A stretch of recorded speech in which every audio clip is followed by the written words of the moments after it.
disebut sebagai ikhlas. Ikhlaslah peringkat pertengahan. Yang pertama semata-mata kerana Allah, yang kedua kerana mengharapkan segala janji daripada Allah Subhanahu wa taala. Ikhlas juga. Jadi orang nak dapatkan pahala itu kan perintah Allah. Allah yang kata supaya kita melaksanakan sesuatu ibadah mengikut cara Nabi. Maka kita ikutlah apa yang Nabi katakan. Sahabat buat. Niat asal kita memang kerana Allah Ta'ala. Baik. Kemudian yang lebih rendah, yaitu bila seseorang hamba mengerjakan amal ibadah supaya Allah memuliakannya di dalam dunia, atau supaya ia selamat daripada kebinasaan dunia Allah. Jadi maksudnya macam kita dah. Kan Nabi kata dalam hadis, lebih kurang beginilah maknanya, alaikum bil jamaah, hendaklah kalian dengan jamaah, dengan berkumpulan. Adalah geng. Macam kita geng surau Darul Ikram, adalah kenalan kita. Sehingga Nabi kata kalaulah kambing itu seekor, maka serigala akan menerkam dia. Dan andaikan dia dalam keadaannya ramai, maka serigala tidak akan menerkam. Lebih kurang macam itulah. Jadi nak katakan kepada kita, bila kita duduk dengan jemaah, kita rasa seronok, ada kawan, ada teman. Dekat rumah kadang-kadang sunyi, bosan. Lalu mereka suka melaksanakan sesuatu perkara kerana nak mendapatkan manfaat yang seperti itulah. Adakah itu ikhlas atau tak? Ikhlas. Tapi peringkat yang rendah. Macam contoh kita ikut korban, kan letih. Kena tumbangkan lembu, badan kotor, kena bau lagi, kena darah. Tapi kita rasa seronok. Setahun sekali buat, kita pun join. Ada kenalan, boleh sembang-sembang kan. Buat kerja sikit, sembangnya lama, seronok. Maka itu juga disebut ikhlas. Sebab niat kita buat semata-mata kerana Allah Ta'ala. Yang pertama, seperti mereka yang membaca surah Al-Waqiah supaya Allah Ta'ala murahkan rezeki Allah. Dan yang kedua, seperti mereka yang membaca Qul a'udzu birabbin nas supaya dipeliharakannya daripada sifat was-was syaitan Allah. Dan selain daripada tiga pangkat itu, maka tiada dikatakan ikhlas, bahkan termasuk dalam perbuatan riya. Baik. Ada orang kata, kalau kita melakukan sesuatu perkara, kita kena jelas, saya ikhlas ni. Saya ikhlas ni. Terimalah daripada saya ikhlas. Orang kata kalau sebut ikhlas, maka itu salah satu tanda orang itu tidak ikhlas. Ada pula tanda dia. Itu orang katalah, bukan saya kata. Saya bagi contoh ya. Ataupun orang tu dalam keadaan riak. Kita nampak dia macam riak, macam menunjuk-nunjuk, tapi dia tak cakap lah aku buat ni riak, tak. Tapi perbuatan ni macam riak. Maka kita pun katakan, itu tak ikhlas lah tu, riak tu. Padahal dia tak cakap apa-apa. Yang pertama cakap aku buat ni ikhlas, yang kedua tak cakap, tapi kita nampak macam riak. Adakah itu ikhlas ataupun tidak?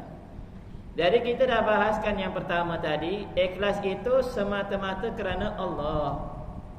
Jadi orang ikhlas itu buat perkara kerana Allah Ta'ala. Jadi tidak perlu kita mengkuatkan ibadah kita dengan kita menyatakan kepada manusia. InsyaAllah perbuatan tersebut hanya Allah Ta'ala yang menilai. Maksudnya kita tidak dapat menghukum secara zahir dia, kan? Jadi maksudnya ikhlas itu memang kerana Allah. Maka kita tak boleh nak kaitkan bila dia sebut dengan manusia, kita katakan dia tidak ikhlas, tak. Kerana sifat ikhlas itu hanya Allah Ta'ala yang mengetahui. Baik, ikhlas itu ada 3 rukun. 3 rukun pula. Tadi 3 pangkat. Ini sebenarnya huraian. Nak kata ulama ni detail. Contohnya ni mereka Allah Subhanahu wa Ta'ala. Kalau dalam bahasa Indonesia, dalam perbualan sembang-sembang, kalau mereka cakap ikhlas, apa? Ikhlas itu maksud mereka, maksudnya redha. Ikhlaskanlah, maksudnya redha apa? Banyak perbualan, dari sudut perbualan lah. Kalau mereka sebut ikhlas, maksudnya adalah redha. Baik, ikhlas itu ada 3 rukun. Kata Imam Al-Ghazali dalam kitab Arba'in fi Usuluddin, ketahuilah bahawa bagi ikhlas itu ada 3, asal, hakikat dan kesempurnaan. Tu dia. Asal, hakikat dan kesempurnaan Allah. Ulama ni sangat detail perbahasan dia. Dalam sifat ikhlas pun boleh cerita begitu detail. Samalah macam kalau tuan-tuan baca kitab ni, kalau kita kata ni malah ada orang sampai tahap mengkafirkan tu, benda yang tak elok lah, kepada Syekhul Islam yang disebut Ibnu Arabi. Dia ada banyak kitab. Kitab dia memang kita baca pun tak faham. Kitab dia boleh mensyarahkan dengan begitu detail setiap makam, fana, baqa, apa-apalah. Orang yang sampai tahap boleh jadi gila isim, dia boleh syarahkan peringkat permulaan, pertengahan dan pengakhiran setiap perkara. Oh, sangat detail. Maksud dia apa? Maksudnya dalam kitab tersebut dia boleh syarahkan macam mana kedudukan para wali, orang pertengahan, orang awam, dari sudut keimanan, keyakinan dia kepada Allah. Oh, bukan mudah. Kita nak ukur tahap iman kita pun bukan kita tahu. Adakah perkara tersebut salah tak? Tuan-tuan boleh baca begitu detail. Baik, asalnya ialah niat. Hakikatnya menafikan campuran, dan kesempurnaannya adalah benar. Itu je. Ikhlas itu ni malah pada niat. Sama je. Dari perbahasan ilmu tasawuf dan juga ilmu syariat sama. Syariat, tariqat, hakikat, makrifat sama. Dari sudut bahasa fiqh, niat. Dari sudut makna, ikhlas kerana Allah Ta'ala. Jadi asalnya adalah niat. Nak tahu kita ikhlas ke tidak, niat kita kerana Allah Ta'ala. Tu je. Yakni menghendaki wajah Allah Ta'ala, kerana padanya ada ikhlas. Kita ni sebenarnya cakap ni memudah, semudah ABC. Pada perkara tersebut ada benda yang sukar. Contoh mudah, kita pernah bersusah payah bantu orang lain. Contohnya kawan kita tiba-tiba pukul 10 telefon kita, boleh tak tolong aku ni, tayar aku pancit lah dekat SKBE. Tengah malam ni aku pun takut nak keluar. Kita pun malam-malam datang tolong. Kita datang tolong sebab kawan kita, kawan mancing selalu, dah 10 tahun mancing sama-sama, datang tolong. Tolonglah, tolong. Sampai selesai balik Medan. Sampai rumah pukul 3, lama. Tolong ni kita dah ikhlas, seronok kawan kita. Besok pula cuti, kan? Tetapi bila masa dah 2-3 tahun, 4 tahun, 5 tahun, woi, kau tak ingat ke? Dulu aku pernah tolong kau. Tolong aku. Aku tengah sempit ni, tak ada orang. Kita ungkit balik. Nak ceritanya, dulu kita dah ikhlas, tapi makan masa 2-3 tahun, 10 tahun, Allah datang sifat, kita ungkit balik. Itu masalah dia. Jadi sebab itulah amal ibadah kita yang benar-benar ikhlas semata-mata kerana Allah, kita tak tahu. Sebab itulah kita kena menyertakan perkara baik dengan keampunan kepada Allah Ta'ala. Asalnya niat, hakikatnya menafikan campuran daripada niat. Tu yang tadi. Maksudnya niat kita dah kerana Allah Ta'ala, tetapi kadang-kadang timbul perasaan ujub, sum'ah, riak dan takabur. Maka bila mana sampai ke saja sifat tersebut, maka cepat-cepatlah kita perbaharui niat kita. InsyaAllah ikhlas. Dan kesempurnaannya adalah benar, as-sidqu, benar. Sebab tu benar tu ditambah lagi, benar ada 6 pangkat pula. Sebab itu tuan-tuan yang dimuliakan Allah Ta'ala, kebanyakannya dalam thariqah, perkara yang pertama sekali kita kena janji dengan guru kita. Time bai'ah itulah adalah sifat as-sidqu, benar. Benar, sebut pun senang, benar. Tapi nak buat bukan susah, bukan mudah. Macam inilah, nanti kita akan tengok. Maksudnya apa? Benar dia sebagai murid dan benar dia mengaku di depannya guru dia.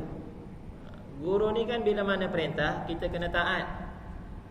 Sehingga kalaulah guru tersebut memerintahkan sesuatu perkara, kemudian dia balik rumah, mak dia kata tak boleh buat, larang. Adakah kita nak taat perintah guru ataupun taat perintah mak? Pertembungan. Kan kaedah kita kan kita katakan kita taat kepada pemimpin selagi mana tidak ke arah melakukan maksiat, lebih kurang begitulah. Ataupun selagi mana tidak bertentangan dengan akidah. Macam itulah maksud dia. Sama je tuan-tuan. Macam budak pergi sekolahan. Budak pergi sekolah, cikgu kata sekarang ni dah tak ada orang pakai kasut putih, semua orang kena pakai kasut hitam. Sampai rumah, mak kata, mak dah beli kasut putih, pakailah kasut putih. Takkan kau nak lawan cakap mak? Kita nak ikut cakap mak ke ikut cakap cikgu? Confirm lah kita kena ikut cakap cikgu. Itu bahasa mudah dia lah. Tapi kalau orang kata, oh ini tarikat sesat ni, salah ni, padahal kita dah banyak praktikan dalam sekolah, pekerjaan dan sebagainya. Baik, itu disebut sebagai as-sidqu, benar. Sesiapa yang benarnya sampai pada pangkat yang sempurna, nescaya patut dinamakannya siddiq, yakni banyak benar. Allah benar pada perkataan, benar pada niat, benar pada cita-cita, benar pada menyempurnakan cita-cita, benar pada segala urusan, benar pada segala amalan yang batin. Tu dia. Sangat detail. Kita dengar pun pening. Apa susah-susah? Niat je lah, itulah ikhlas. Tapi ulama ni detail, sangat lengkap. Macam kita lah tuan-tuan. Kita hari-hari solat, satu hari 5 kali yang wajib. Tapi kalau kita buka kitab fiqh, bab solat banyak. Kalau kita syarahkan dekat surah masjid pun 2-3 tahun baru habis. Padahal hari-hari kita buat. Kita tengok solat ni senang je. Tetapi ulama bincangkan sesuatu perkara begitu detail. Baik, yang pertama benar pada perkataan, pada segala kelakuan. Itu yang kita katakan. Kalau kita katakan kita niat kerana Allah, maka kita buatlah seperti mana yang Allah Ta'ala perintahkan kita lakukan. Contoh mudah macam ibadah korban, kan? Kita dah tahu dah dari sudut fiqh tu, kita tahu 1/3, 1/3, 1/3. Tapi bila mana berlaku dekat kita, kan, berlaku dekat kita, depan mata kita, kita pun dah tolong apa semua, kadang-kadang jadi lain. Dia kata apa, Imam, saya nak bahagian apa ni, pindah apa, Batang Pinang. Saya nak Batang Pinang, saya tak nak lain. Bahagian saya 1/3, saya nak Batang Pinang, saya tak nak lain. Contohlah. Contoh. Kita dah faham dah 1/3, 1/3. Bagilah sama rata. Tapi bila mana dah berlaku depan mata, lain jadinya. Banyak. Samalah macam apa-apa yang berlaku. Allah. Niat kita kerana Allah, tapi bila mana sampai kepada satu masa, dia akan jadi berubah. Benar pada niat, iaitu bersih padanya bagi yang menyeru kepada kebajikan, yakni tiada bercampur dengan yang menyeru kepada kejahatan. Itulah niat. Niat ikhlas melakukan sesuatu perkara semata-mata kerana Allah Ta'ala. Maka jika ada padanya campuran, maka lupalah kebenaran pada niat. Dan yang kedua ini ialah kembali kepada ikhlas. Benar pada cita-cita, pengharapan. Seperti seseorang itu mencita-citakan pada bersedekah. Jika ada harta baginya dan cita-citanya itu terkadang lemah dan teragak-agak, dan terkadang pasti lagi kuat, maka cita-cita pasti lagi kuat itu dinamakannya yang benar lagi kuat. Baca lagi pening. Benar pada cita-cita. Itulah kita nak betul-betul ikhlas bukan mudah. Macam saya katakan, macam tuan-tuan sedia maklumlah. Memang kadang-kadang orang ini duitnya terlalu banyak. Duit terlalu banyak. Selalu buat korban. Sampai satu masa dia boleh bagi sesiapa je binatang korban. Macam contoh tadi pagi pun ada juga korban 4 ekor dekat kampung orang asli Sungai Judah. Rewanglah sikit. 3 ekor orang infak. Bagilah nama siapa-siapa. Oh, yang selalu kita bincang. Orang kalau dah terlalu kaya, dia boleh sedekah je, lembu je macam tu. Tak berkira langsung. Jadi nak katakan kepada kita, ikhlas tersebut memang betul-betul ikhlas bagi. Dia tak mengharapkan sebarang apa-apa. Video pun tak nak. Oh, tu memang baguslah. Contohnya risau, orang asli ni semua asnaf. Memang susah, kesian dia orang. Jadi dia orang dapat makan daging ni bukan selalu. Jadi maksudnya nak katakan kepada kita, memang betul lah kadang-kadang orang ni melakukan sesuatu perkara dengan begitu ikhlas tu, kadang-kadang memang kita sendiri nak tiru pun tak boleh. Baik. Benar pada menyempurnakan cita-cita. Tu dia.